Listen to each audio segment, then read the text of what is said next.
official, got the drip, I got the sauce. Bring the proof when it's time to tell the truth. I'll be at the corner booth, find me in the corner booth, yeah. Still standing and defiant, slay the competition cause I'm walking like a giant. Bring the proof when it's time to tell the truth. I'll be at the corner booth, find me in the corner booth, corner booth.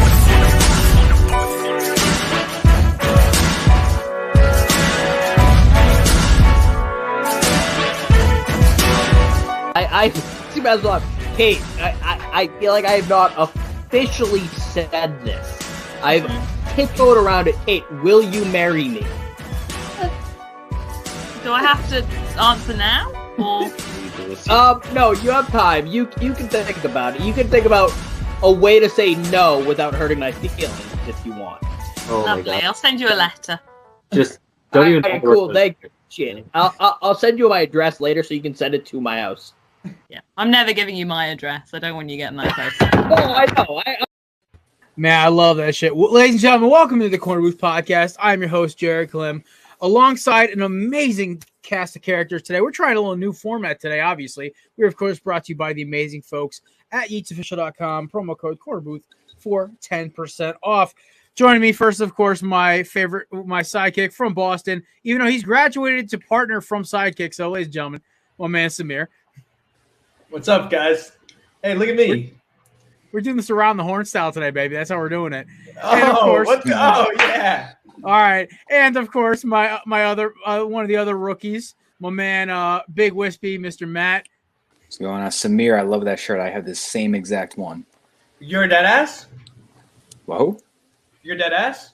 Oh, yeah. I got it from the show they did in Connecticut in February. Oh, let's go, man. We got some wrestling to talk about for sure. Oh, I'm down.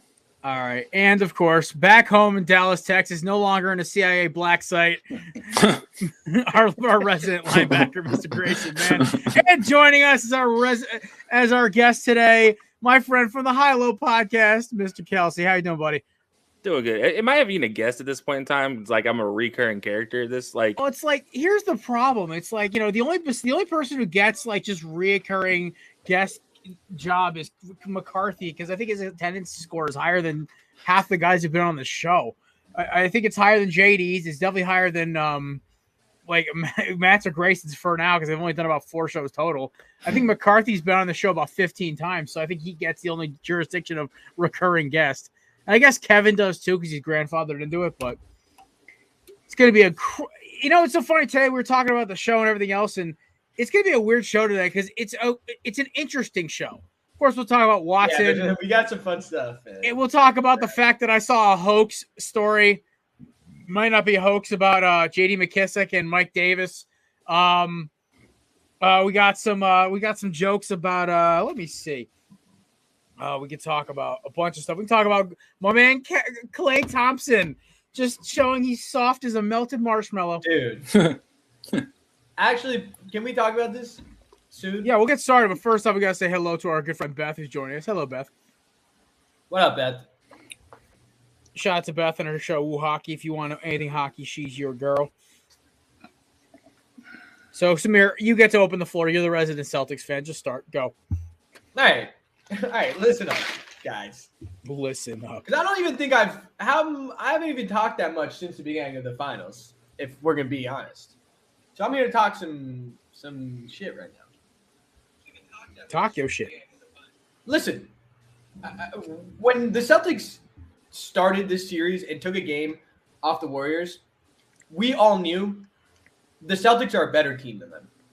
I think up and down, we might all be able to agree on that. Warriors on the bench, they're very inexperienced. James Wiseman's hurt.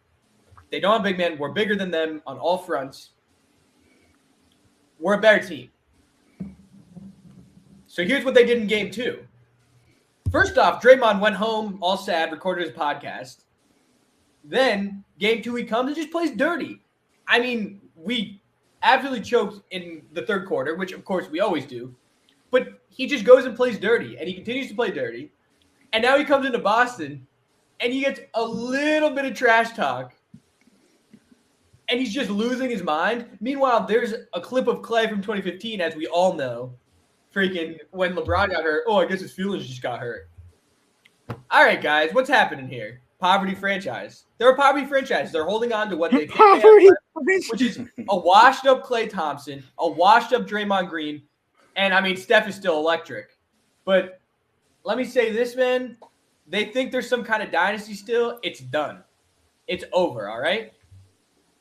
I'm calling my shot here. Celtics are going to win this series.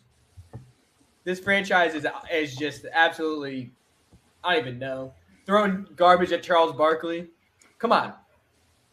Jesus Christ, man. I'm pissed. But hey, we're better than them. We're a better team than them. There you go, buddy. Sorry. All right, who wants to jump on this one before I get in there? I got to refute a couple things. First of all, you're not bigger than them all over the place. That doesn't exist. Like you have Robert Williams and that's it.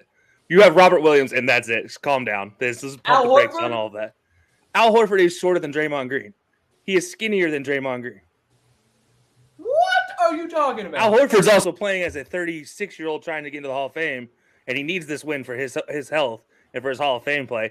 So he's riding the coattails of Jaylen Brown and Jason Tatum right now. Let's not get but he's still going off. He outplayed Giannis in a game. One game in these finals. He had a great playoffs up to this. But let's not forget the game in the fourth quarter, man. These Celtics, look, you are a prisoner of the moment right now, Samir, and that is man. What happened before January 1st? Where was this team before January 1st? Yeah, but what team? No, but January 1st, man. No, but where was this team before January 1st? They weren't even gonna make the playoffs, dude. And now let's not forget they took on a defensive presence because of Ime Udoka to get here. So let's not think that this team is the greatest team in the world. Like, yes, they are good. Are they better top to bottom than the Warriors? No, you can't say that right now. 100%. You can't say that until the series is over. Do I think they're playing better? Yes. Are they skilled and better quality across the board? No. All right. Well, at least you admit they're playing better.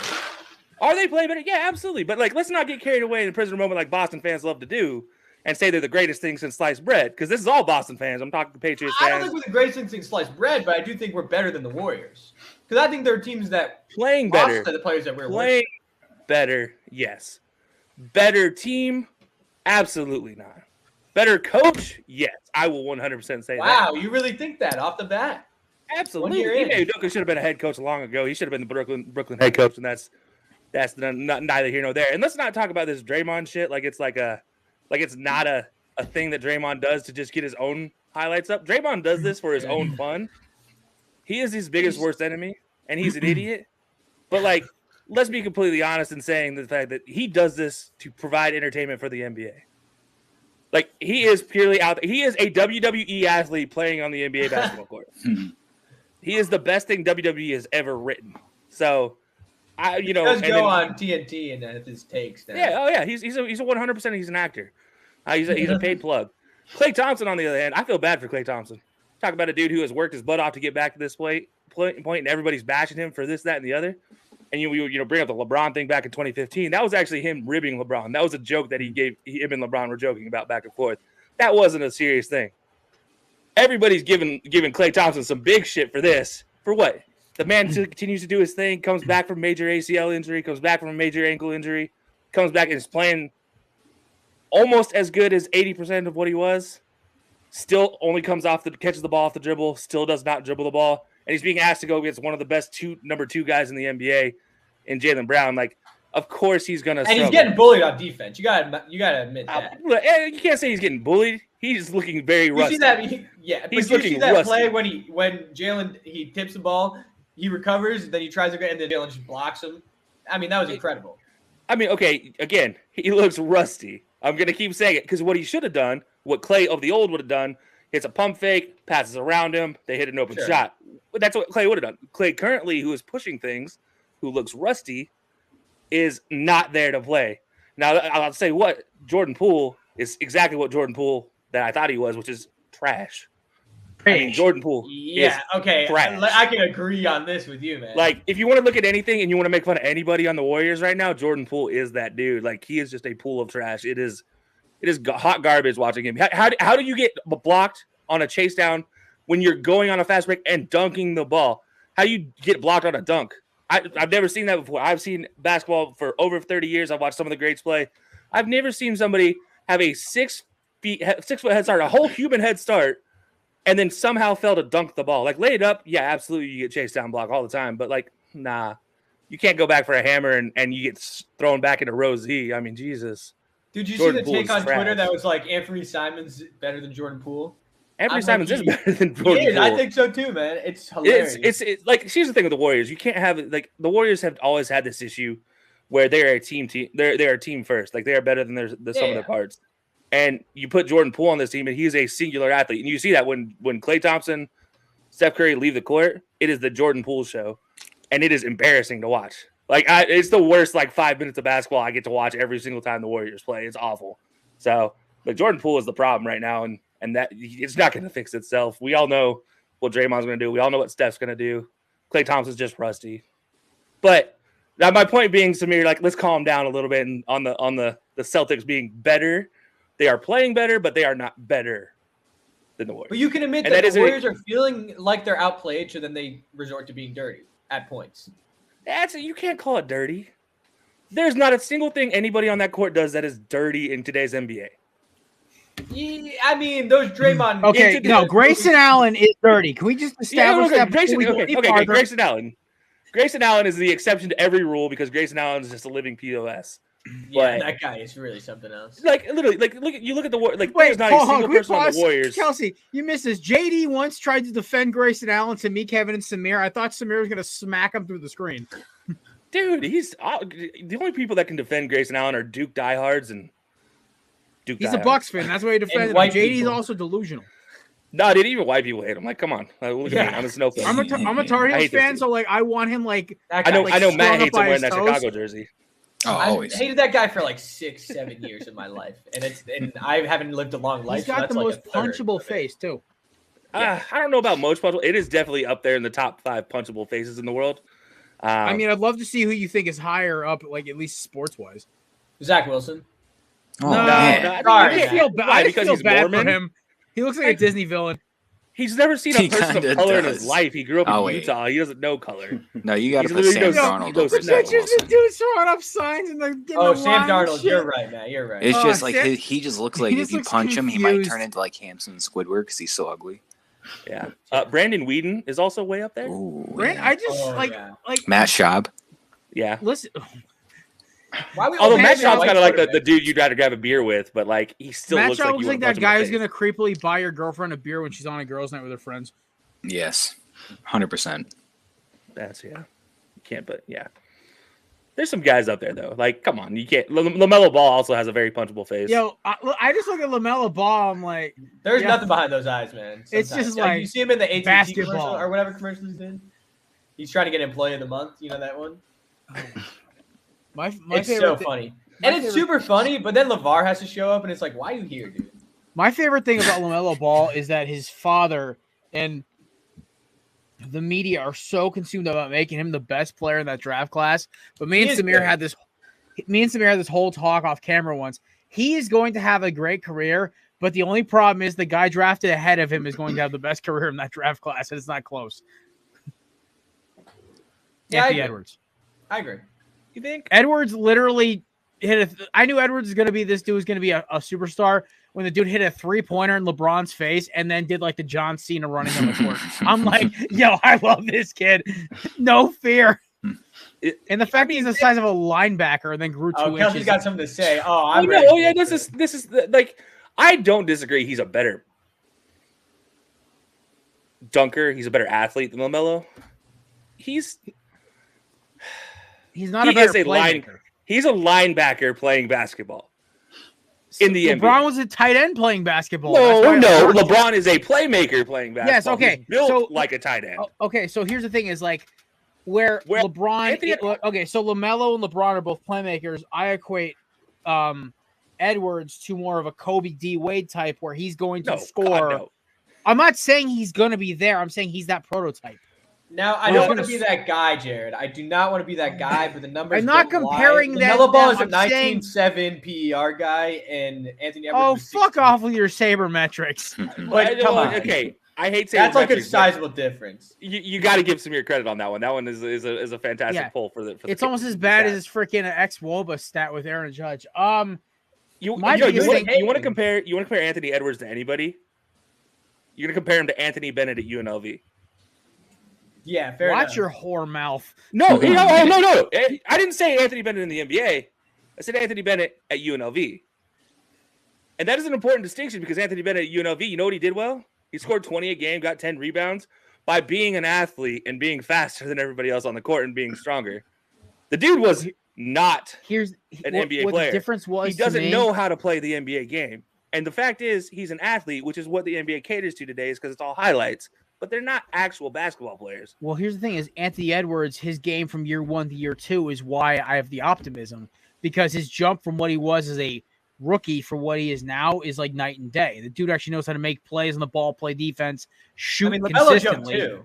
I know LaMelo jumped too, but the thing is, LaMelo unfortunately is stuck on a team. Charlotte's cursed. They're never gonna win a fucking title. And listen, I'm not And saying Minnesota Minnesota's will not. ever either.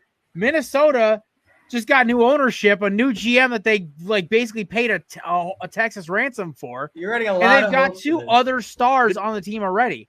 I'm saying no, he's he is fourth on the pecking order as far as guys that make this team work. It is Cat, it is D'Lo, it is Pat Bev. As much as I hate admitting that, no. I don't and know. it is Anthony Edwards. Anthony Edwards know. does not create his own shot. Anthony Edwards does not play on-ball defense well. What Anthony Edwards does is he plays that zone safety, maybe a middle linebacker and pass coverage role very well. He plays off-ball, off possession, and he can read the passing lanes. He doesn't play good on-ball defense. That's what Pat Bev, that's what D'Lo are for. That's why I'm happy they kept they got Pat Bev for 2 more years on an extension, because if there's anybody who's going to teach this dude how to be a better on-ball defender, it is Pat Bev isn't going to teach anybody anything. Pat Bev is going to teach everybody how to talk. Pat shit, Bev's the and only that's reason why- they made the playoffs. Do you ever hear this story about how basically Minnesota? Pat Bev is a monster in the locker room. Let's not here's the thing: is like he's a trash player though. Well, here's the thing: is Pat Bev also does what he's the perfect fit for Minnesota, because he is the thing that we're trying to teach Cat not to be. Cat needs to just shut his mouth and Pansy? shoot.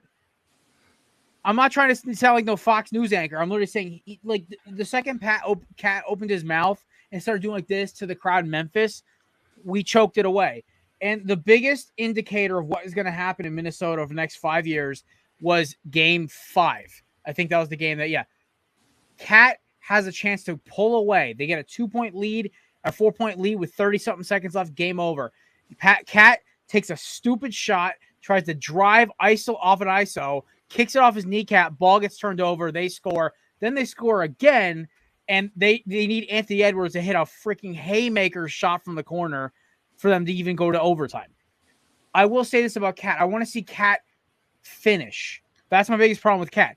He needs to finish, because in the play-in game, when they needed it most against COVID P, who was the guys who scored? It was D'Lo and Edwards who were the guys who got them through that game, which is scary to think about, that our top 10 or even top 15 player in Cat, at least skill-wise and for his All-NBA ranking this year, couldn't get them into like the playing game because he played like trash because he was talking to the rest so much. It's a whole nother thing. Listen, I get your complaints with Cat. Me and Cat have ourselves.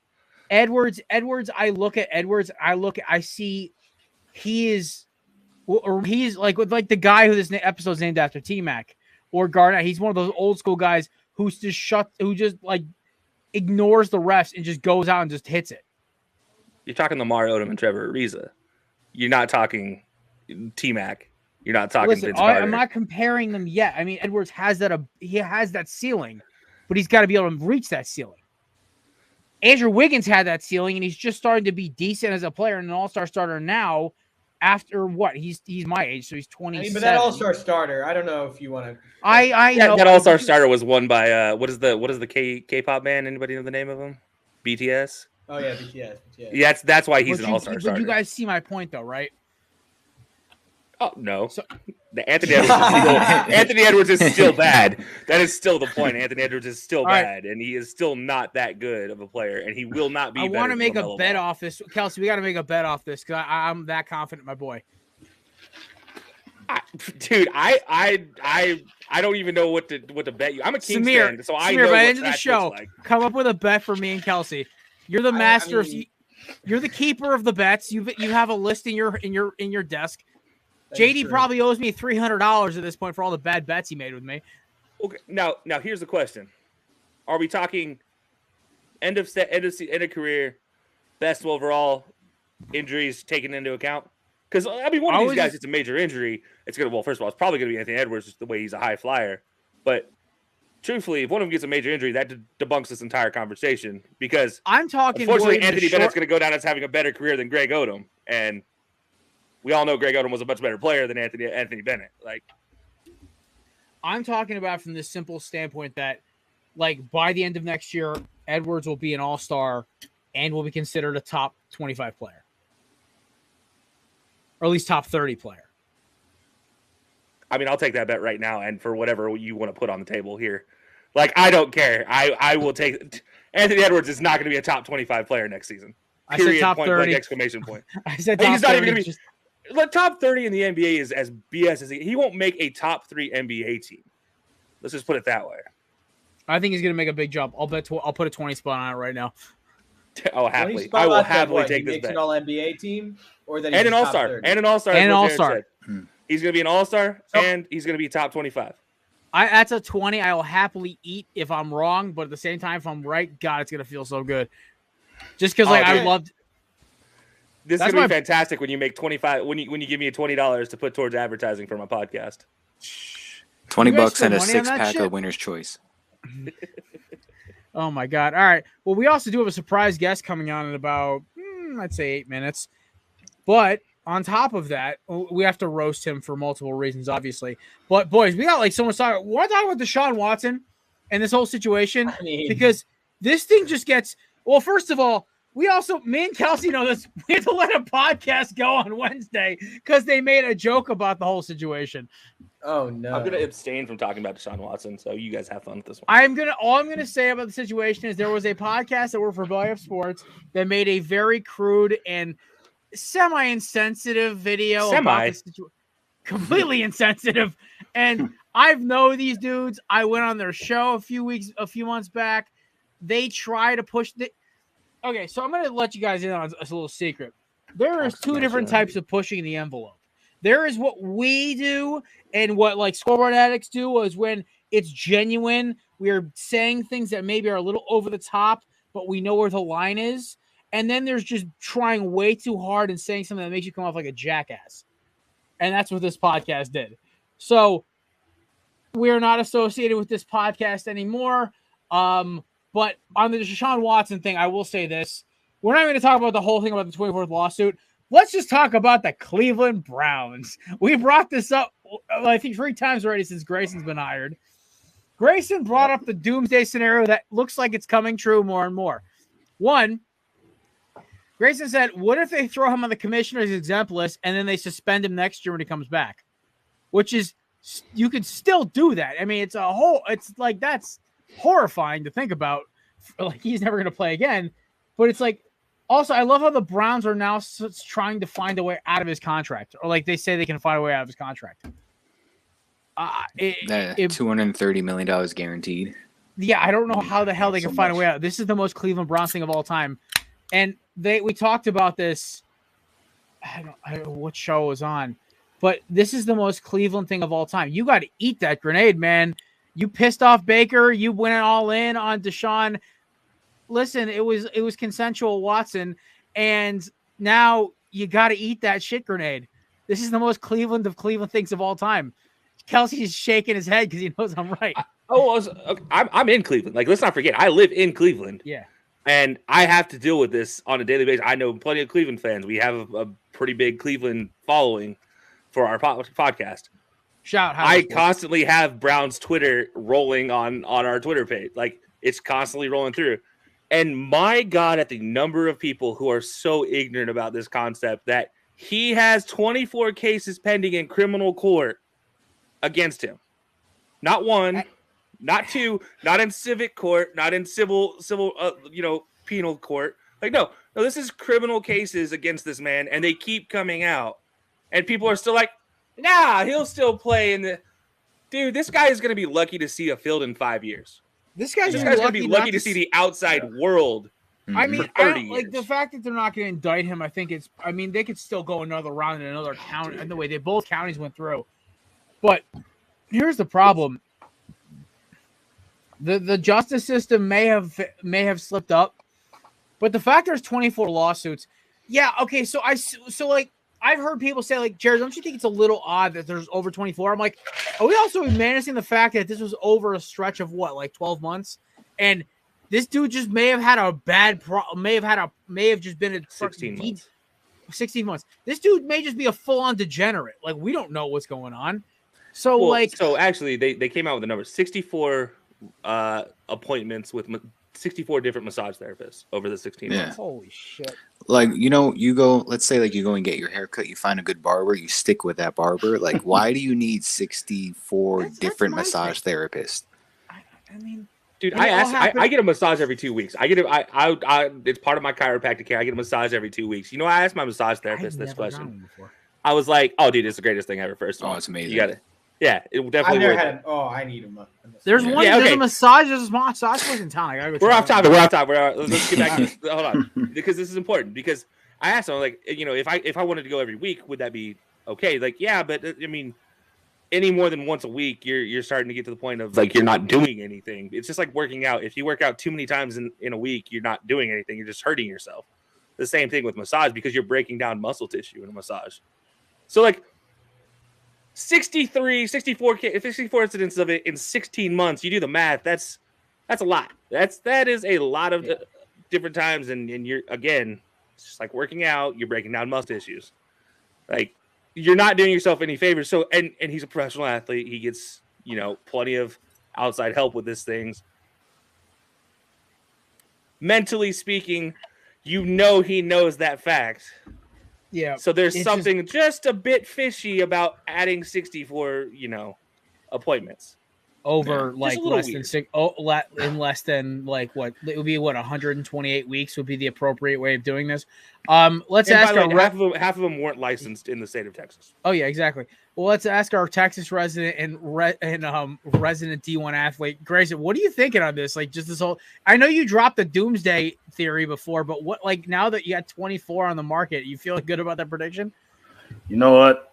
To be honest, I couldn't even tell you anymore. It's just kind of just a shitstorm, and they obviously dropped a lot of money on Deshaun Watson, and they're gonna do whatever they can to push him to play, but I just don't see it likely. I don't see it happening. I think he's going to be suspended for really the entire season. It's going to be at least 8 games, if not more. Can I get a Baker Mayfield superhero moment right now? Can I get a Baker Mayfield? Baker Mayfield doesn't play. We have Jacoby Brissett starting for the Browns. No, I want Baker to come back because look, he plays his best football with a chip on his shoulder. Like, I know, but I'm it's gonna come like back with the biggest chip on his shoulder and be like, "F you, Cleveland. I'm gonna take you to a playoff game, win a playoff game, and then walk." And I'm gonna go sign a $130 million contract. I would, you know what? Nothing like this makes me. I used to not be the biggest Baker fan whatsoever. Now I'm becoming a Baker guy because of how bad he got fucked over in this situation. I mean, he didn't know himself. I agree, Jared.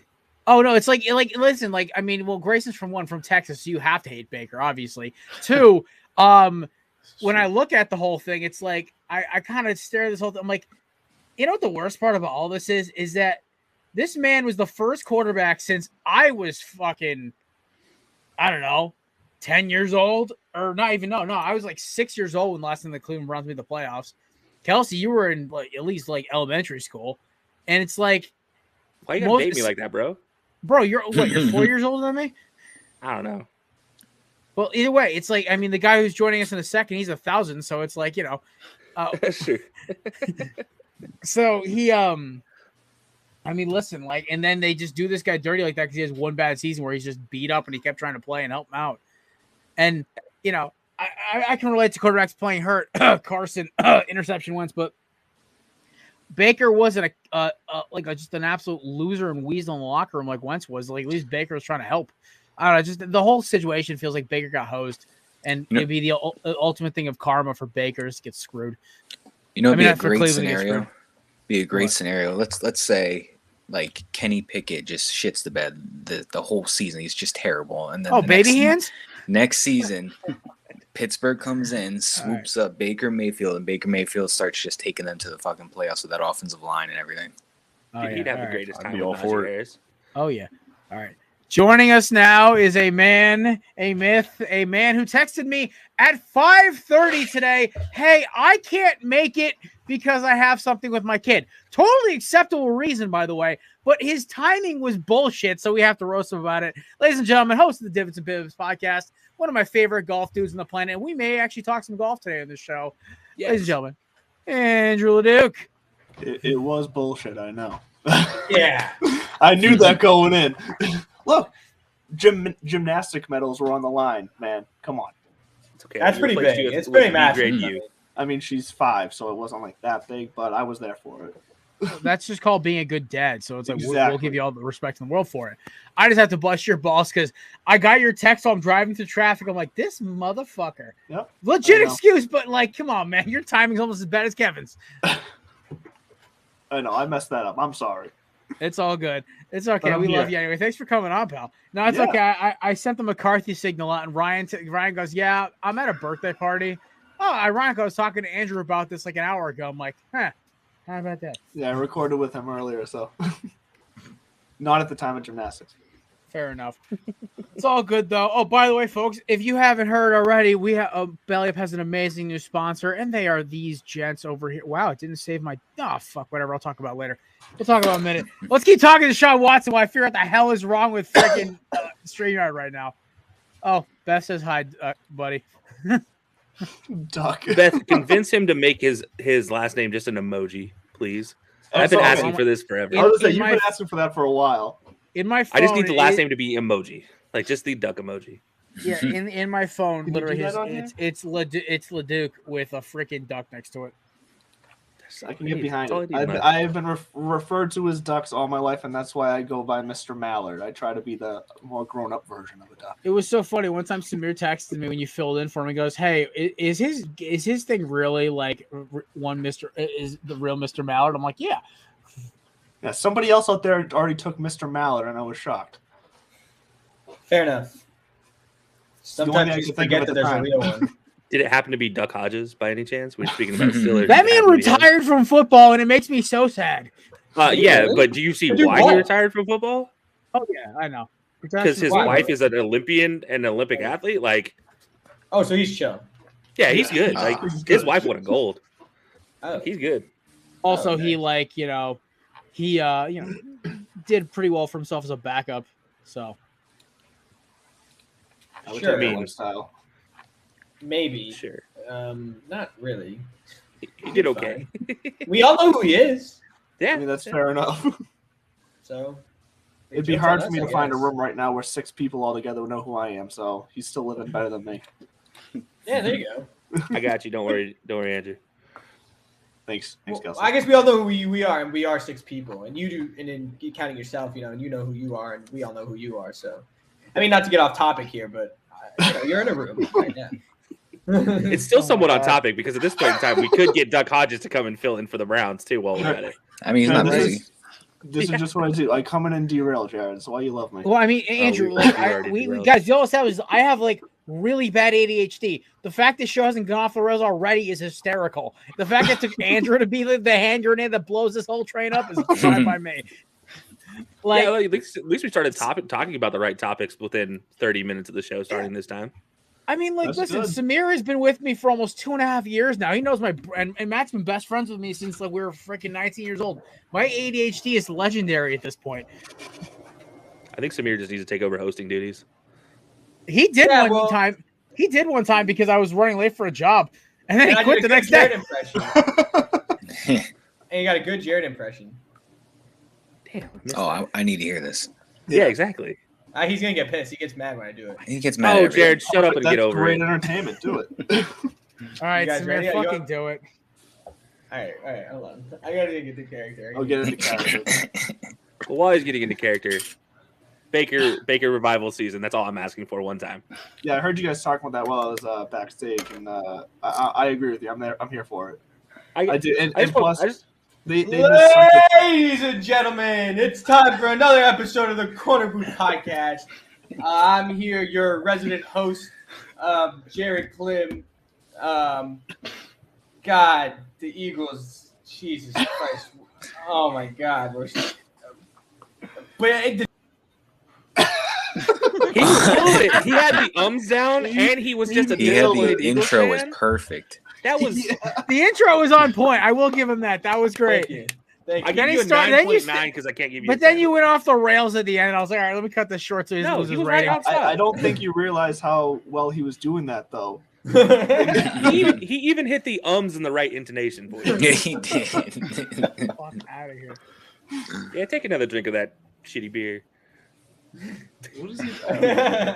Yingling, baby. That's what I thought it was. Baseball? Can we talk about baseball, guys? Yeah, my Diamondbacks won. Woo-hoo! I want to talk about baseball. Can we talk about the right conversation being held by the wrong freaking umpire? Like the worst umpire in the world to be having this conversation is like. I just saw Angel Hernandez on the title screen. I started laughing. Oh man, that guy's terrible. Like, why is he the one leading this conversation for equality? Like, look, I get it. Yes, the MLB does need to be more open to their managers, their front offices, and their umpires. But Angel Hernandez is the worst guy to lead this cause because he earns a demotion and never a promotion. Like, he is the number one worst umpire I've ever seen, and he's one of the only umpires in the MLB that you actually know what game he's doing and know exactly what position he's going to be before he ever actually comes out. There's no other umpire that anybody follows other than Angel Hernandez because he's so bad. You know what's hysterical? I've only seen Angel Hernandez call one Diamondback series this year. We must be good if we're not getting Hernandez anymore. Well, the thing is, it always used to be Angel Hernandez. I think it was Don West is the name. I know it's West. I can never remember his first name. Joe West. Joe West. Oh boy, Joe West. I don't know who Don West is, so he retired. Joe West retired. Thank God. Yeah, but it was always who's worse, Joe? That guy was Angel Hernandez or Joe West. Now that Joe West is retired, it's easy now. But if you Google like Angel Hernandez, there's all these articles from different dates that just say, "Oh, Angel Hernandez missed 19 calls today. Angel Hernandez missed 16 calls today." And I looked it up, and they said average umpires like accuracy rate's about like 94-95%, and Angel Hernandez is at about 88, which isn't like far off. But if everybody else is like 6 to 7% higher than you, like, you're pretty bad, and you've been here the longest. You should have a little more of that, veteranship in you. When you're talking about the pool, like the value of calls that they're doing to get those percentages, that 6% means that's a lot of calls. Yeah. But to get to do that, no, not 6%, that difference, to get you that difference in percent, that's a lot of missed calls. One thing that always resonates with me is Terry Francona one time just rushed him. I forgot what game it was. It was like maybe 2020 or 2019. And he like rushed him, and he just said, like, why is it when anything happens, you're always the one managing the game? And that just fucking saddened me, because I look back on like the Kyle Schwarber game, like, and there was like the one where this was the one. It was the one where he said like a ball hit somebody or it went out or something like that, and they showed the replay clear as day, didn't do anything, but he wouldn't reverse the call. And it's like, bro, like, you clearly botched that. And on replay, whatever you're trying to say happened didn't happen, but he wouldn't change it. Well, that's what's worse than a bad ref, is a stubborn bad ref. Yeah. Or ump or whatever, any sport. And now he's saying, he's alleging that MLB is manipulating replay rules against like minority umpires, which it's a very possible thing. It's just he's so bad. Like, how credible do you take it? I think the only reason that claim has any legitimacy is because, unfortunately, Agent Hernandez is a minority. Yeah. He's so bad. He's affecting that claim to make it legitimate because he's so bad. Every replay is getting shifted because he's always making the wrong call, which is really scary to think about. And I'm not trying to make any assumptions based on minorities. Just the fact Angel Hernandez is fucking terrible. I will say this, though. Have you guys followed Umpire Auditor on Twitter? Yeah. Shout out to Umpire Auditor, by the way. They are one of the best Twitter follows, by the way. Absolutely. By the way, Angel Hernandez has ranked as the worst umpire in 80% of his starts this season. Isn't it like 5 straight years he's been in the bottom 3? Like it's no joke. Matt's talking about the 88%. Honestly, some seasons have been even lower. He's hit an 85% for accuracy rate in the season. I mean, he is by far the worst of all umpires to ever have done the game. And Joe West, you mentioned Joe West, surprisingly, he somehow gave Angel Hernandez a 96% grade in a Phillies Brewer game this year, and he missed 33 calls in the game. And Joe West we talked about how bad he is, gave him a 96% grade that day. Oh man. I've seen a The MLB drunken gave him Little a League 94. umpire do better. The MLB Wow. gave him a 94% that grade to increase his rating above to keep it above a C rating. Like that's how bad Angel Hernandez is. Didn't he sue baseball because they wouldn't let him umpire a World Series game? Yeah, they wouldn't make him a crew chief. Yeah, because He doesn't deserve to be a crew I mean, the stats are there. It's just mind-boggling that. I think this guy is just so delusional at this point. I don't like. So I have a question for you guys. Ranking, let's say like the Really burying this guy. let's rank. Okay, so I can get worse. I All can right. call him Baker Mayfield of the umpire organization. Wow. It's just I was gonna say maybe just call him like the I don't know, maybe the Ryan Leaf of umpires. No, dude, he has no PR awareness. He's Baker Mayfield. He has no PR awareness and know how bad he really is, Yeah. or how At bad least Baker his Mayfield. actions. At least make Baker him look. Mayfield had good moments, though. I don't think Angel Hernandez ever had a. But good his moment. actions make him look bad. Like you can't be a linebacker playing quarterback. That just doesn't work. All right, so here we go. So I will say this. So I like the let's say like the 6 major sports, right? So we say like college basketball, college basketball, college football, NFL, NBA, MLB, and hockey. NHL? Yeah. Yeah. Out of those 6 major sports, how do you guys rank the umpires and their performance over the last couple of years? Dude, that is a tough NHL's number one, probably. I can go. I'll go right now. NHL's number one. I never I see bad calls occasionally, but if you see a bad call, I mean, listen, we could ask our resident hockey expert here who's in the comments. She knows an MLB. I wouldn't brag about that, Beth. That's wild. I'm sorry, Beth. I'm sorry, Beth. Emily. Okay. I think he's an asshole, yeah. Number Does he ever 2, I'd ask you say, out, but it takes like 5 minutes for him to get the out? Number 2, I'd say NBA refs, only because NBA refs besides Scott Foster are honestly pretty reliable on being consistent. Except for these playoffs. Yeah, you know what? Listen, they I don't know if they're number 2, honestly. I gotta give it to like. You know, I gotta give NFL refs aren't as bad as they used to be. They're not. There's no. They're just average. NCAA basketball at number 2. Okay, I can give you NCAA basketball. Fantastic. There was a couple. There was a couple of calls during the North Carolina Baylor game where I questioned if this whole tournament was fucking rigged or not. Like there was a couple of foul calls where I looked at the refs calling it for Baylor in Texas. I'm like, you gotta be fucking kidding me. I mean, WNBA refs might be the worst, to be completely fair. Wait, they have refs? Yeah. You know what? And they get mad. Man, They get come on. mad. Jared.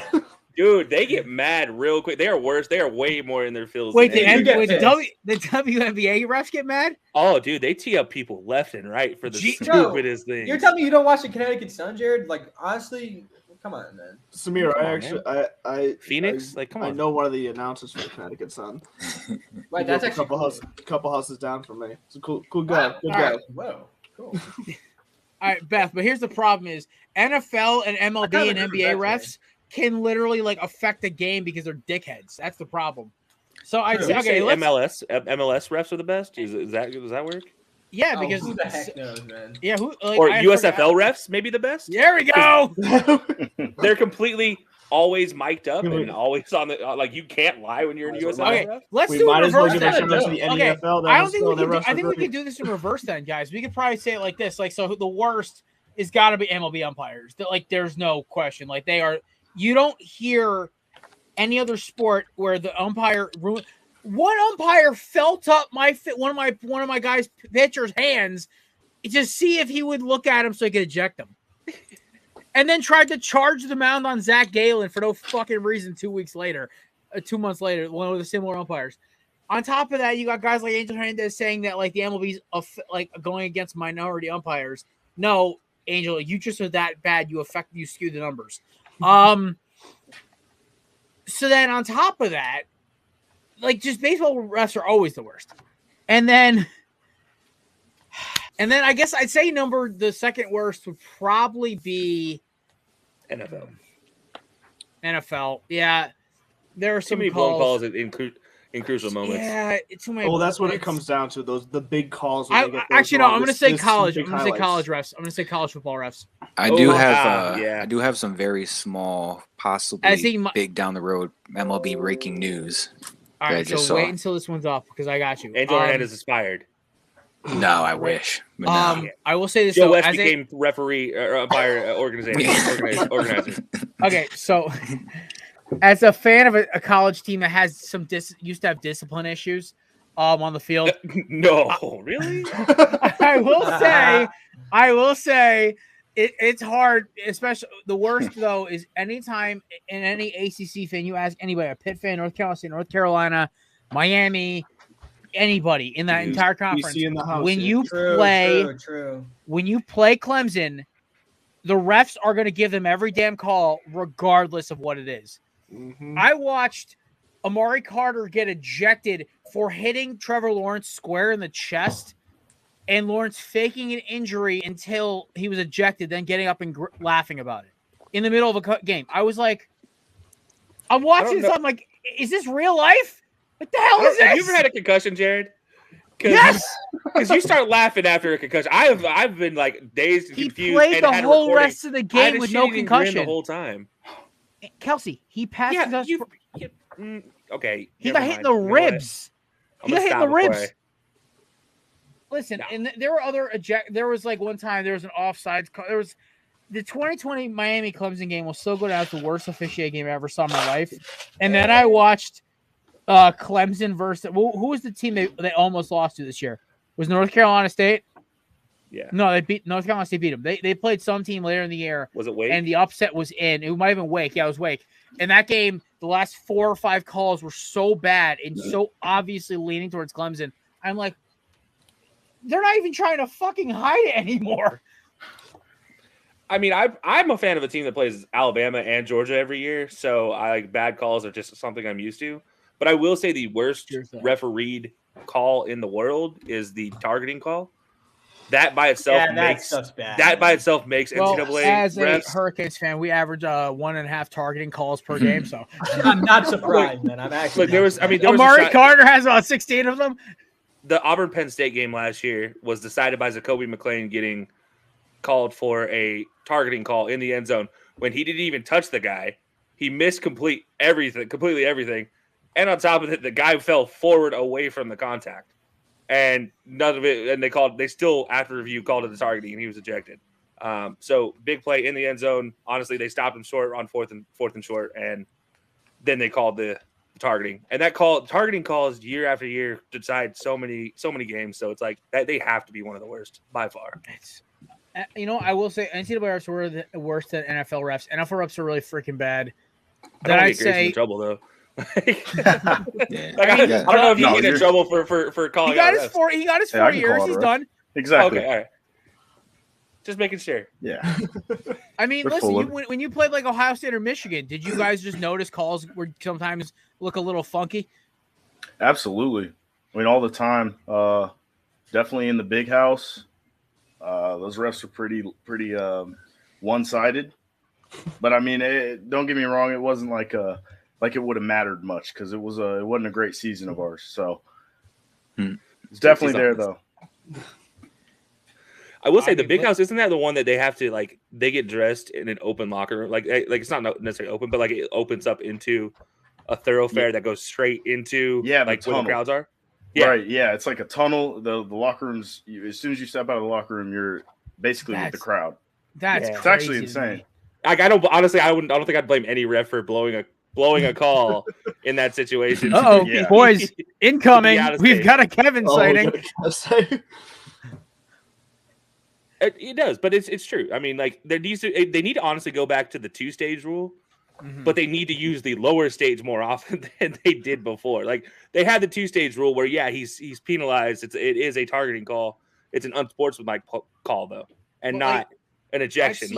I've seen games killed. I've seen teams momentum and they're done because they're their best player gets called for a close targeting call, and the entire game is just over from there because their defense is never the same. Yeah. I mean, yeah. Well, I think it was well with the targeting call. Just the way that they're calling it targeting. That's assuming that they're assuming intent because targeting is it sounds like an intentional word. So that's they're trying to make it that he's intentionally hit him in the head.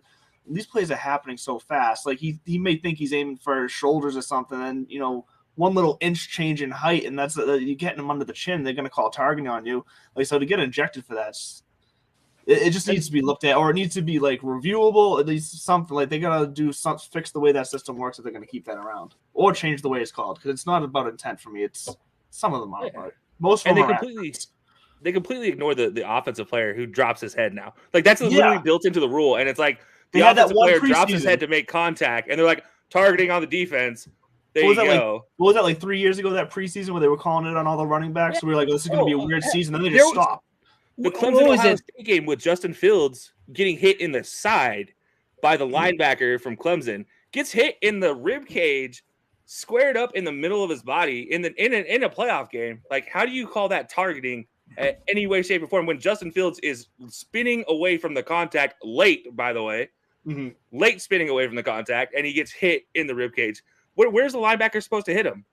Like, I don't know. Like, the target box is already small because Justin Fields is tucking and spinning. Like, it's such it's the dumbest rule. That's the dumbest penalty in the world. Agreed. Do you ever notice the fear on the faces of the suspect, the targeter, whenever they're doing replays? Grayson, like, do you ever have any of your teammates get knocked for targeting during games? Oh yeah, at least 3 of them. Did your coaches review it afterwards? I'm just super curious about this one because I know some of my friends back at Auburn, they did review it when they first initially did it. Do they still review it and like determine like, hey, you didn't actually mess up, so you don't get penalized, like, or like you actually it's a targeting, like we're gonna run you to death? Yeah, I mean the coaches they're definitely, if it wasn't a targeting in their eyes, because there is a lot of that. The refs are kind of like you said with the Fields versus Clemson. Hitting them right in the ribcage. There's just some obvious calls out there that are like, there's no way this is targeting. And our coaches, I mean, they're just like, the refs are going to be the refs. It sucks getting knocked for a game, but I mean, they're never going to come at a guy and penalize him in practice for the following week for that. Thank God. Yeah. They used to, so when they first put the rule in, when I knew some guys still at Auburn, they were still talking about it. Like some of the coaches were like, yeah, you obviously tried to hit him in the head. Like you're gonna be running like till your legs fall off type of a situation. And then as the coach changed at Auburn, obviously that's changed. But yeah, no, that's something I always found funny originally. Oh yeah. Yeah, but I'm gonna be honest with you. I think the NBA refs are the worst, man. They suck. MLB is worse to me though. MLB is the worst to me. Like when you're getting threatened every year for like robot umpires, you're terrible at your job. Yeah. NBA Scott Foster. Like honestly, you could, if you just ignore Scott Foster and his crew, honestly, the NBA is a pretty spot on. Pretty solid. Like I give them on a grade scale. Come on. I'm sorry. I've noticed. So this might be. Look, I'm gonna go conspiracy here. Why not? Because why not? I've noticed some patterns during this play, not just Celtics game, but this playoffs, that certain calls are made to keep certain games close between certain hours of the prime time window, if you catch my drift. And then all of a sudden, once that 11 o'clock hour hits, it goes after, calls start to make sense again. Just saying. You know what's funny actually about that? Not wrong. Let's not forget the Google mishap. The Google mishap a couple years ago with them already scheduling the finals games before, like when it's in the Western and Eastern Conference like semis, they were already like, here's the finals matchup. Get your tickets now. Turns out that's the exact finals matchup. The NFL got burned for that one year. They had the Vikings and the the Vikings and Patriots back in 2017. It got leaked. But we're not questioning whether the NFL is scripted. We're questioning whether the NBA is scripted. Oh, no, I was going to say the NBA. Yeah, the NBA definitely. The NBA. That's why the refs are a little better. I'm not even necessarily saying it's scripted. I'm saying that there's a universal agreed upon tactic to make sure games are as entertaining as possible during certain hours of the evening. Something you might find in a script, maybe. Well, but I don't think it's saying this team needs to win. The rises and falls of what could be a script. Yeah. I mean, the reason why the NBA refs are better than the rest is they have a script to follow. It's just like the WWE. WWE refs are 100% perfect all the time. WWE refs, even when they get knocked out. Yeah, I mean they're 100% correct at all times because they are following their script. The NBA is the same way. They are 85 to 90% successful because they're following a script. You know, I was waiting for someone to bring this up. There we go, Kev. I mean, we could bring up the Cavs in the lottery. I mean, Oh, yeah, yeah. I mean, like, there's 1,000 examples of like all this the stuff. Pistons not getting the ball to the number 1 pick this year. Yeah, right. All right, so I want to take a little football break here because there is some football news. One, according to sources, MLB breaking news Matt had. Well, let's do Matt's breaking news. Forgot about that. We'll do some football. Matt forgot So about it. it's not like giant right now, but it could be down the road if this actually goes through. So Peter Angelos, who's or maybe was the former owner of the Orioles, I think he's passed, but his sons are involved in a lawsuit over the Orioles ownership. They're headed to court to decide the future of the franchise. And it has to do with a potential relocation of the Baltimore Orioles to maybe Tennessee. Whoa. The Tennessee Orioles. So you think they're going to do it in the middle of the night like they did with the Colts? That'd be I mean, it's I mean, what's the attendance at a Baltimore Orioles game? Us plus about maybe a high school field trip. Like I love the Orioles game. I love Camden. Camden's gorgeous, but the problem is it's like great ballpark. Yes, it's gorgeous, but the problem is Baltimore is still kind of. I was just there like a year and a half ago. It's still kind of a dump. No, the problem is Baltimore. The team is a dump.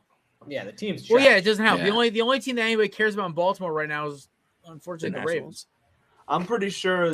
Look, if they went to Tennessee, they went to Nashville. I'm assuming that's where they would be going. I bet you they would have that fan base would actually be pretty excited. I bet you that would be a pretty solid fan base for a baseball team. Also, they could definitely just mess around with the branding with with Broadway and all that stuff. It'd be great. I mean, it would suck for Baltimore, but at the same time, it's kind of not a bad setup. I wouldn't mind watching them suffer by losing their team. They got the Nashville Sound and Nashville Zephyrs. Like they have a lot of baseball stuff there. But put the stadium on a flatbed. Close the highway down, put an oversized load on it, drive it down to Tennessee, find an open spot of land, and just fucking plop it right there. There's a perfect spot right now. Thank you, Patrick Starr. Let's take Camden Yards and move it somewhere else. There is a perfect spot right next to Nissan Stadium that is filled with homeless people. They can absolutely replace it. Wait, doesn't Tennessee have that rule where they're getting rid of homeless people? No, they're putting them into the Home Depot mini houses. Like that's it. They're building homeless towns with the Home Depot mini houses. Yeah, it's like a legitimate thing. Nice. All right. Okay. So I actually want to talk a little NFL stuff because we talked a little about Baker, but first off, DK not reporting to mandatory minicamp.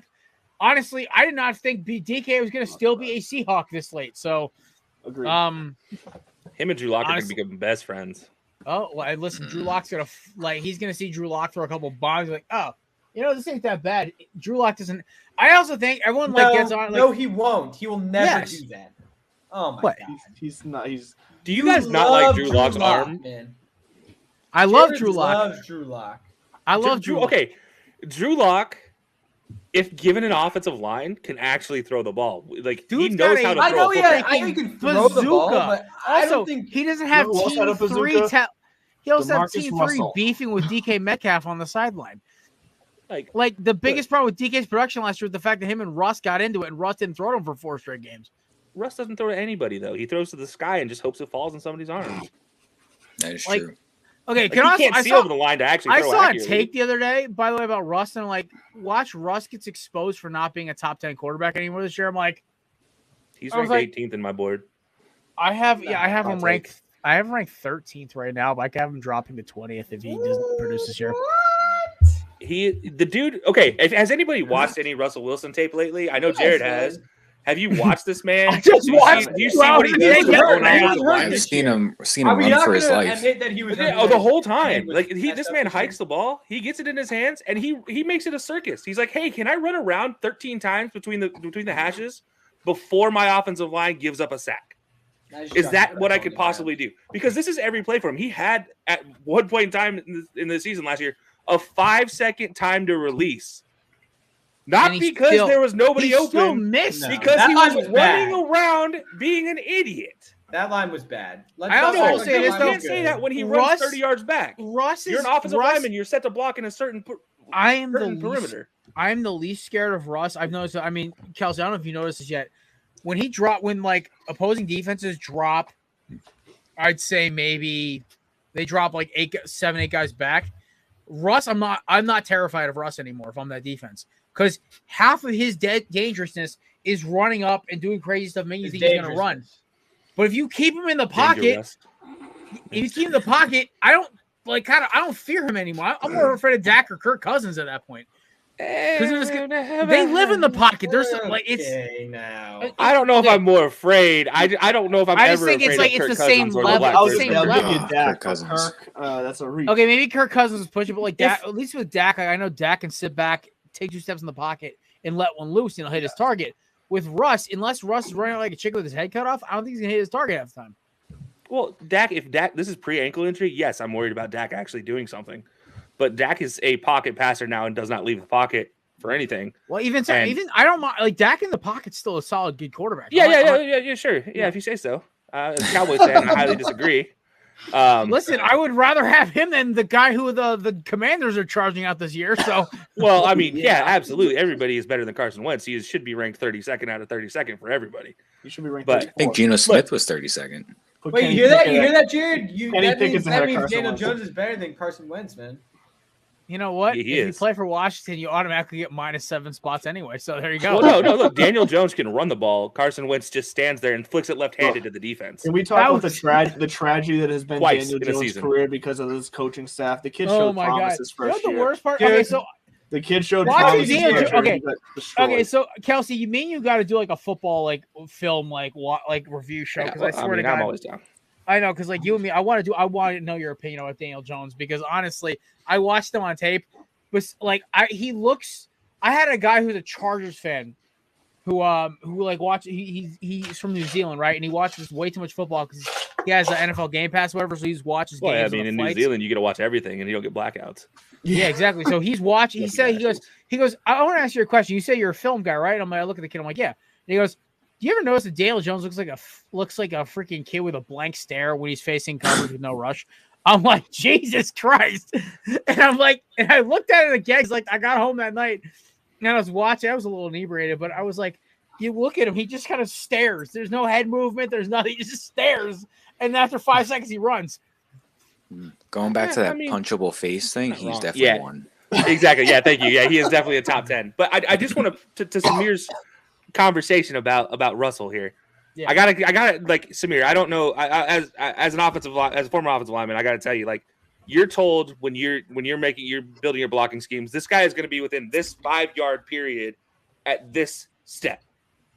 And when Russell Wilson is an extra 10 yards behind that step, your defensive lineman goes from making a move like this to making a move like this. And if you're set to block a certain way, I don't care how good you are. You can be the best left tackle in the world. If your man goes from running at you in a 90-degree angle to cutting and jumping that way in a 45-degree angle, you're going to be like, I don't know what to do. There goes my plant foot, there goes my base, there goes my anchor. Everything is gone, and now I'm just running to try to keep up with a more athletic, faster guy, and also you can't do it. Holding calls, too. Oh, absolutely. Like, that's what's going to happen. Yeah. And so Russell Wilson's biggest problem, he doesn't know how to actually do a 5 to 7 step drop. His 5 to 7 step drop is a 15 to 17 step drop. And I wish I was kidding, but he actually does the 5 steps, and then it's like a shuffle, wait, shuffle, throw. So this is why somebody asked me this during the offseason, like, hey, if the Eagles went for Russell Wilson, I'm like, I mean, yeah, he's a superstar, but it's like at the same time, it's like, how much more of the Russell Wilson experience am I going to get before he just becomes a freaking pain in my ass? I'd rather a quarterback, like, listen, like, I'm not saying Jalen Hurts is even top 15 right now. I'd love for him to be, obviously. But when I look at Jalen Hurts, like, at least when he's in the pocket, he's staying until he's got to go because he'd rather throw the ball and not have to take a hit when he's running. You could see that when he drops back. Where with Russell, I think him and even Mahomes does this a lot too. I'm curious who Mahomes does now that Tyreek's not there anymore because he can't just run around for 5 minutes and chuck the ball up in a mile in the air and see what happens. He still has Travis Kelce to get open at the 10-yard six. Though. I know, but like now you don't have Tyreek to take the entire coverage back 30 yards. So that flag route's not always going to be open over the top now. So you guys say that he just throws it up. He just throws it up, right? Who, Russ? I think they were making a height joke. Oh! I mean, no, like legitimately, he throws the ball. Like it is a rainbow when he throws it up. Like when he targets a receiver, he throws accurately 78.4% of attempts. But we're not talking about that. I'm talking about the fact he throws a Teddy Bridgewater and Kirk Cousins, who you would both say are accurate passers, even hyper accurate passers, would be that way. But not only does he provide this that, joke. he provides a deep threat, a deep Best ball threat. backup in football, baby. He's a top 3 deep ball threat in the league as well, and he can range outside of the pocket. Now I understand he does dance around a little bit too much, but when he does that, it's because he's making magic. Because what is his statistics under 15 yards? I know you have the page pulled up, so what is his statistics under 15 yards? Samir's face just shifted. Yeah, I saw he was accurate. Hold on. It's he ranked like the thing third is, in.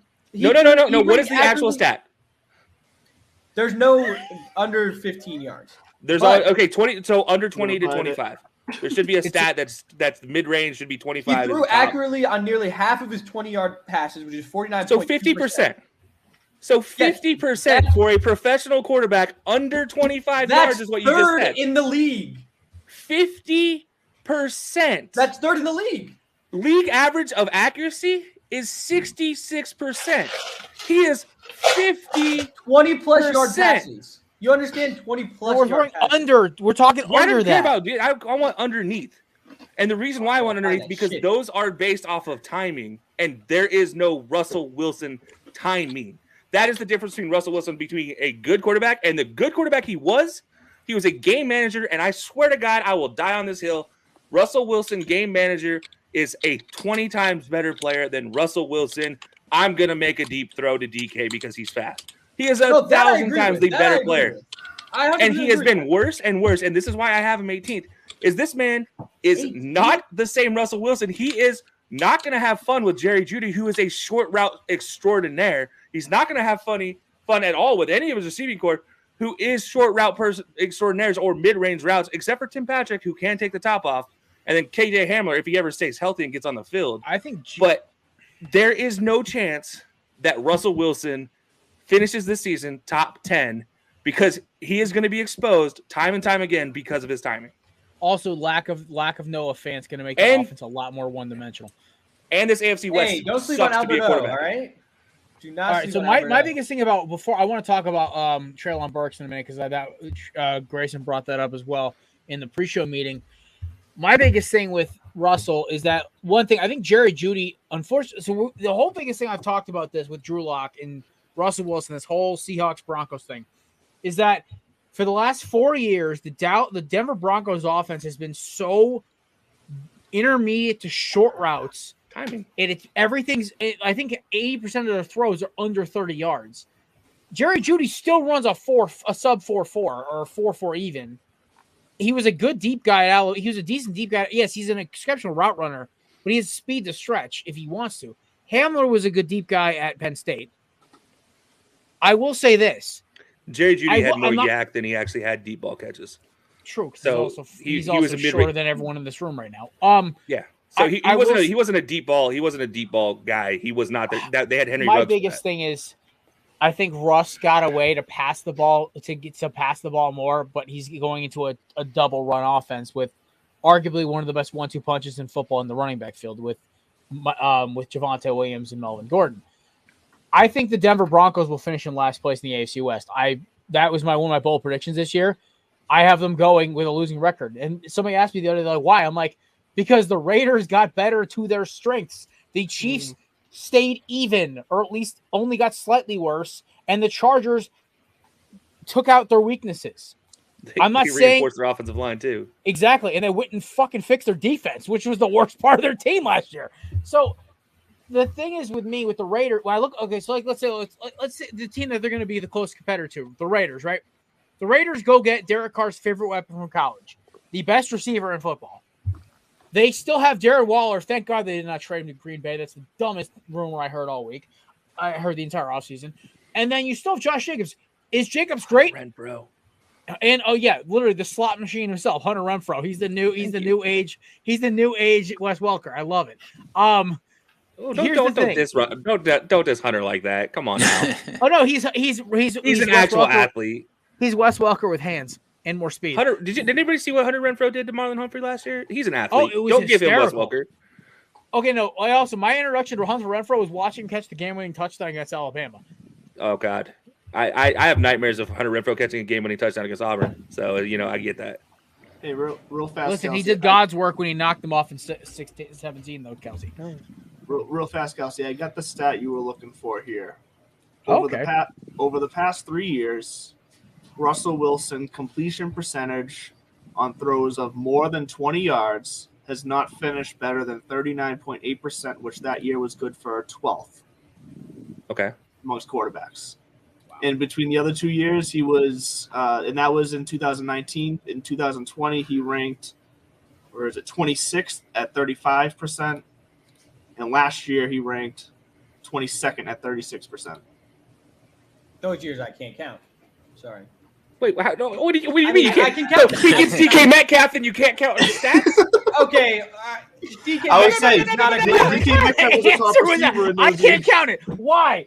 He's got DK Metcalf. Like Andrew just single-handedly blew up your entire stat about him being a deep threat in just 10 words. Now I will say before those 3 years, the years prior to the last 3 years, when he threw to Tyler Lockett, who he has a mental. Yeah, Doug Baldwin and Jervain Kearse and all those dudes. But you understand, Andrew said he's top 5 in the years before 2019, 2020, 2021, in which the Seahawks were exceedingly worse than they have always been. What was the difference? Offensive line has gotten much worse. What was the difference between those 3 years? No. They always had a bad line. No, it wasn't. No, the difference is they got DK Metcalf. Their last good O-line was when Max Unger was the center.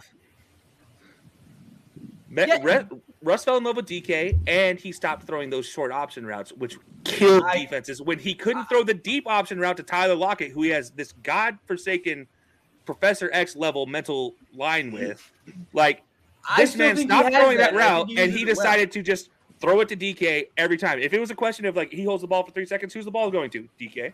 I think, to be honest with you, it's more of an unwillingness from DK to have that same mental mind with Russell Wilson because he's not a great route runner. No, it's just like Aaron Rodgers with Devontae. Aaron Rodgers would only throw the ball deep to Devontae. I do not think so. He would literally throw the ball out of bounds and short if he's not throwing it to Devontae. It's the same thing as with Russell. I want to circle this quick thing back. This is like one of the things like why I think DK. Well, we're talking about DK Metcalf not showing up. I think DK will like Drew Lock because Drew Lock has one thing he's good at, Kelsey. You know that's what it is. He can throw the ball through the side of a barn. It's like he just throws the ball. He doesn't care. He just throws it. You know what? A guy like DK who can run 1,000 miles an hour at 6'3", 230 pounds. Are you kidding me? It's a dream come true. Honestly, I think like Pete Carroll might be a mad Beckham Green. If anybody doesn't know, or Green Beckham, if anybody doesn't know, a actual NFL draftee. Yeah, for my Philadelphia Eagles, played 1.5 years before I got arrested. Dorial Green Beckham. Yep. DGB, baby! That's what Drew Lock did in his career. What does Russell Wilson do? He's played shortstop and married Sierra, which, by the way, two fantastic things. But, really, they're not the things he's known as a professional for. All right. So he's also known as throwing a pick on the goal line because he's hitting one-handed. So I think Seattle is going to quietly win 7 games this year because they're gonna be chucking the ball. No, they're gonna stink, man. That team's horrible. That team's crazy. Crazy, man. I think 7 games. I think 7 games. They're gonna finish with the same amount of wins and losses they did last year. I think they're gonna. That's absurd. I think still have an easy schedule. That's a big. They have an easy schedule, and they're gonna score a lot of points in the league. Because this is all hinging on if Locke beats out Geno Smith. Geno Smith starts are going to finish with 3 wins. Shout out to the glass jaw himself. Hold on. Are we really crediting Drew Lock being a 4-win differential quarterback here? Yes. This stuff has happened for this team. Yes. Because of what Drew Lock have Noah Fant, who is one of the best vertical tight ends in the young vertical tight ends in the league right now. But who can't stay healthy though. But it's okay because now he's in Seattle and they have all those weird voodoo medicines. Yeah. But they don't use their tight ends in Seattle, really. Well, no. Russell doesn't use his tight ends. That is true. That is true. That's why they didn't care they got rid of Fan. Drew Lock was too busy getting sacked to use his tight ends in Denver. So you want to talk about a bad line? Go talk about Denver. I want to talk about this quick because this pertains to my this kind of pertains to my birds a little bit indirectly. Of course it does. Shut the fuck up, Kelsey. All right. Great. Treylon Burks has been struggling, guys. And so the man that they traded AJ Brown for, I love Treylon Burks coming out of school. He was one of my favorite, I think he's going to be one of my underrated receivers. And so the official reports, this is what our man Grayson threw in the group chat, I guess was reported. He's struggling at Titans practice. He's been pulled off the field, held out of practice due to asthma issues, according to Mike Vrabel. I didn't hear anything about asthma issues in college, so. Right. According to the Titans, they knew about this when they drafted him. I think they do the from the playbook. This is a slow news day. I'll be fine, dude. Slow news day. Well, this is not Jamar Chase's struggling to catch a ball because of a stripe on a ball type of a conversation. This is a man's medical. Yeah, so my biggest thing is I want to ask your opinion then. Am I off base by saying the Titans could be a mid to lower franchise this year? No. I mean, they don't really have defense still. Yeah. They have a marginal quarterback. So I'm going to set the line. All right. So we're going to do our first round before we hit we're going to jump into corner dartboard about 2-3 minutes, right? We're just at the over under. I'm going to put the over under for wins at 8. For push. Tennessee Titans. I'm going to say push. I'm going to say right at 8. You say push? Yeah. I say push. They have 4 easy wins. I may have hit the line perfectly at 8. Okay. Might have hit it perfectly, sir. So here's my thing, right? So I look at the AFC South. I think why we don't use freaking we don't use whole numbers on bets, by the way. Yeah, it's got to be like 7.5. Fine, 8.5. We'll take the under. Oh, the under. Under. Yeah, definitely. Okay, take the under so that's a losing record all year. Okay, so here's the thing, right? So you look at the AFC South. Somehow the Texans got better. I don't know how, but they did. You don't know how? I got the first round draft of the how they did it. Yeah, exactly. And also, I love the. I'm also a big believer in old long neck himself, Davis Mills. I'm a big Davis Mills defender. And they fleeced Cleveland for everything in the world. God, yeah. Two, and also I think Derek Stingley is going to fit in great in that defense. So because Lovie Smith's going to know the second best corner in that draft. If there's I think Sauce and Stingley went to the correct spots. I think Sauce and Texans would have been weird. I mean, he would have been fine, but I think Stingley in the Jets would have been bad. I think Stingley with Lovie Smith, who knows how to use unique cornerbacks. The dude helped Peanut Tillman become like a household name. I'm ready to Lovie accept. Smith, I don't know how you feel. I don't know what your definition of unique cornerbacks. I mean, he is the prototype cornerback. Well, let's just start. Peanut Tillman's skill set. We see it was a great. No, I'm not talking about Peanut. I'm talking about Derek Stingley Jr. But Derek Stingley's a little leaner. All I'm saying is some coaches would maybe have him play bump and run when he's meant to play off man. I'm not ready. That's all I'm saying. I think Derek Stingley going to Houston was a great pick. The number 3 slot, I was like, okay, whatever, fuck it. You got the picks from the Deshaun trade. Y'all got that off your chest. Go for it. All I'm saying is with the Texans, they are definitely going to have a 2 or 3 win bump. They're going to get a couple wins where you're like, oh, okay, not bad, right? The Jaguars are not going to have the worst record in the league next year. Doug Peterson, as much as I miss Doug. Doug was fun. Doug was just out of his mind crazy. But him and Howie Roseman butted heads. I knew that was going to end soon. Trevor Lawrence is the most talented quarterback. Living hindsight 2020 right now, aren't you? Yep. Even though I do love Nick Sirianni, I will say that. But Trevor Lawrence is the most talented quarterback he's ever coached. Guaranteed. Or one of the most talented quarterbacks he's ever coached. Maybe Mahomes. Really? Maybe Mahomes in the OC. But here's the thing about actually no, he never coached Mahomes. He didn't coach anybody but Big Dick Nick and old Carson fumbles a lot. Talking about he's the coordinator too. Nobody good. Yeah, it was Alex Smith and Matt Castle. Oh no, sorry. Yeah, never mind. He did coach Alex Smith. Granted, he was the coach that got fired because he made Alex Smith look bad. So I mean, listen. Take that for what it's worth. His best quarterback. We got a ring out of it, so I can't complain. But here's a Heisman Trophy finalist. He actually got fired because he could not make the Heisman Trophy finalists look good. So I don't know how he's gonna do with Trevor Lawrence now. Listen, anything's better than finger up the butt Meyer. So he never did that. He just kicked somebody a lot. Chop has. What he does in Ohio is what he does in Ohio. It just doesn't count. I mean, it says the Ohio owns that place. All I know is that man could have traded for tattoos and not got suspended by the NCAA. I think the Jags are up 2-3 wins easily, maybe 4. Yeah. Texans up 2 wins, and the Colts are up 2-4 wins because you're not going to have Carson Wentz Carson Wentz on left-handing a ball to the other team, and you're going to actually I honestly kind of like their offensive setup. Now they're going to rely on Jonathan Taylor instead of him having and they're not going to be checking out of runs anymore. I didn't think that was really a thing until there were reports that he actually checked out of runs repeatedly. I was like, Did what you not the watch? Did you not watch the Hard Knocks last I season? watched it last week for the first time, and I'm like, you can see it in the Hard Knocks. He literally I checks out know. of a run 14 times Dude, okay, so in like one of the episodes. Go back and watch the All or Nothing, the 2019 Eagles one for Amazon, and you see the same Wentz. It's the same fucking thing. And I'm like, I didn't watch it until after Wentz got cut. I was like, I got traded. I was like, I defended this guy for how long? Yeah, stupidly. That's sad. Shut up, Samir. All right, ladies and gentlemen. I gotta go back to this. I gotta go to this AJ Brown thing real fast because you talk about asthma. As a person who has asthma and played football with asthma, granted, I was an offensive lineman, so I didn't run as much as him, but I did it in the South. It's Treylon Burks, not AJ Brown. Yeah, sorry, Treylon Burks. You're right.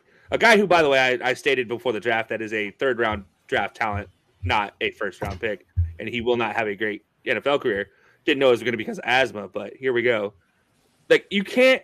He played in Arkansas. If anybody's ever been to Arkansas and been to the university in Fayetteville, you know that is actually at elevation. So therefore, it makes it actually harder to play with asthma. It is also more humid on a daily basis on average than Nashville, Tennessee, where he currently plays at. How is his asthma not a problem at height, at elevation, and with humidity? And then, by the way, not even including him going to Florida to play, him going to South Carolina and having to play them, and all the SEC schools he had to go play.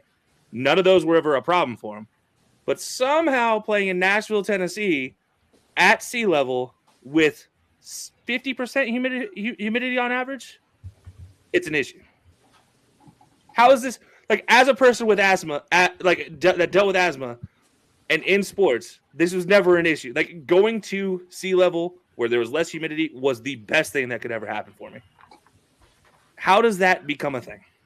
I agree with you, Kelsey. I think this might be more of a case of just being significantly out of shape. Those NFL practices, they go fast. There's no question about that. And Burks is a bigger dude. He's basically a linebacker playing receiver. And I don't know, but he's going to have to get in shape if the Titans are going to have any remote success this year. Yeah. Tannehill's a marginal quarterback at best. You know, he showed us that last year with the playoff loss to the Bengals in their home field advantage. 3 horrific picks. Yeah. I mean, you might have Freudian slipped your way into where Treylon Burks might actually need to play, is that's tight end.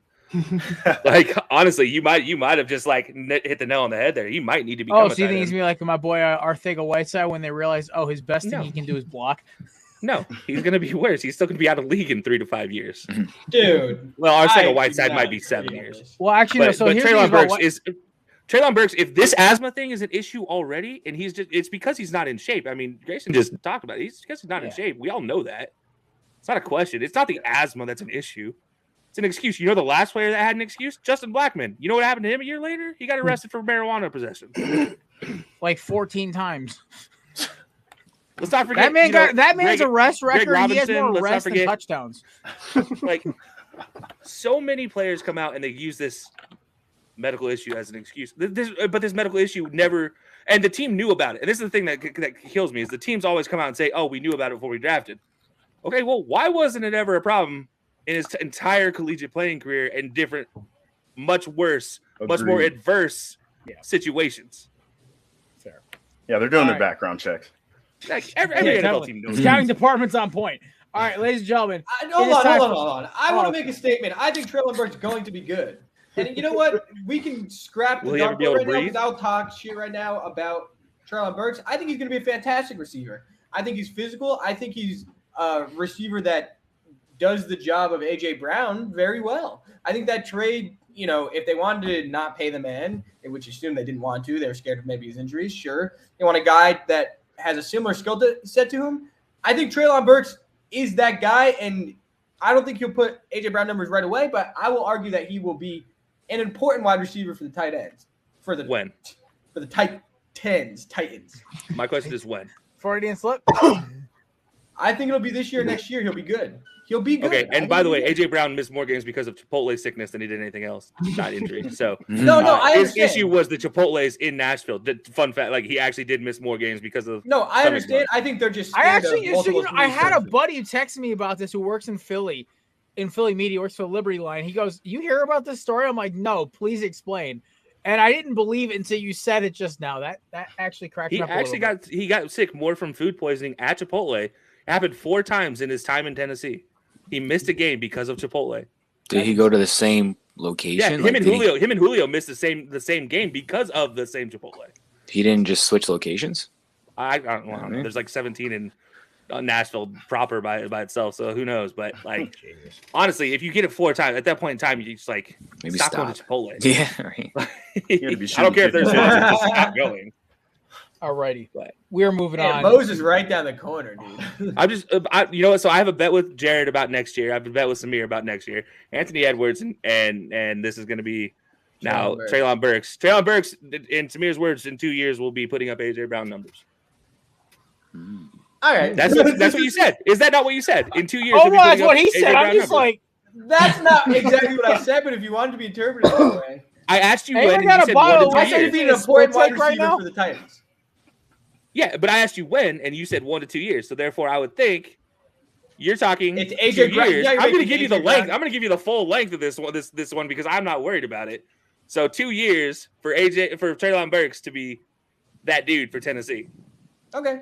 I don't think Tennessee gives him the time. Personally, I think Mike Vrabel was out after next year, and Tennessee doesn't give him the time because there's going to be a new head coach, and they're like, "Hey, there's that fat ass at tight end or at receiver. We're going to move him to tight end."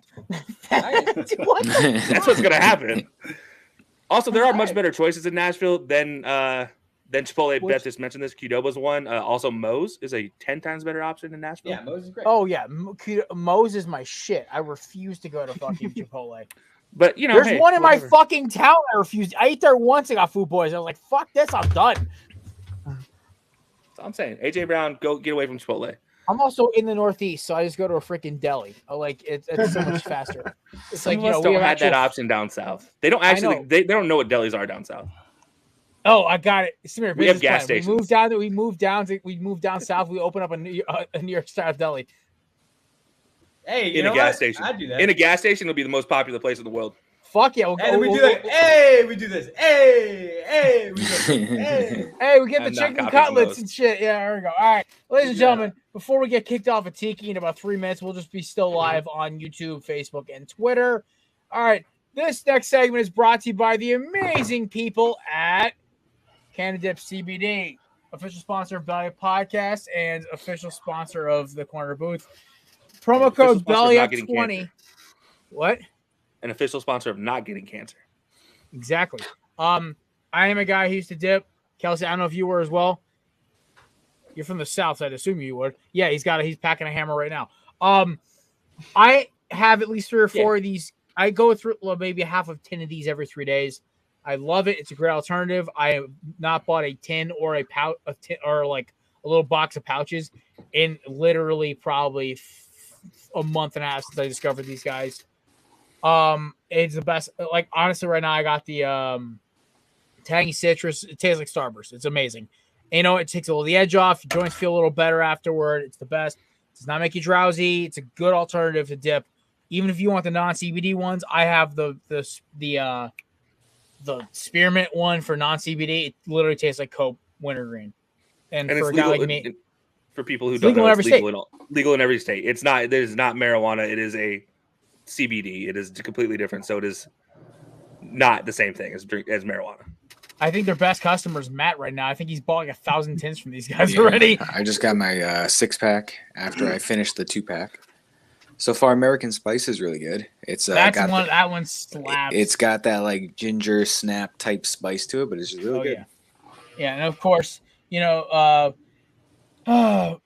Dips is the official sponsor of our next segment, everyone's favorite segment, as it's cutting off circulation in my leg. It's time for the Corner Booth Dartboard. My board. We have less than 1 minute here, so I just have to say this. Samir, we have as much time as we want. I'm just getting off Tiki in 30 seconds. Oh, okay. Well, hey, everyone on Tiki, listen to me. Draymond Green. You've recorded 17 podcasts during this playoffs. You've hustling. Also had 14 games where you've had double digits points or rebounds or assists. Just one of them. Sounds like a Draymond stat line to me. I don't know what you're talking about. It sounds like Draymond stat. How many times he kicked the guy in the crotch? That's the real one. Maybe tried to rip Jason Tatum's arm off. You know. Okay. For Celtics fans can't talk about people ripping people's arms off here. What is he, Kelly Olynyk? Oh yeah, Kelly Olynyk. No, but you did see that. Yeah, we all saw Kelly Olynyk rip a man's arm off. Hey man, twice.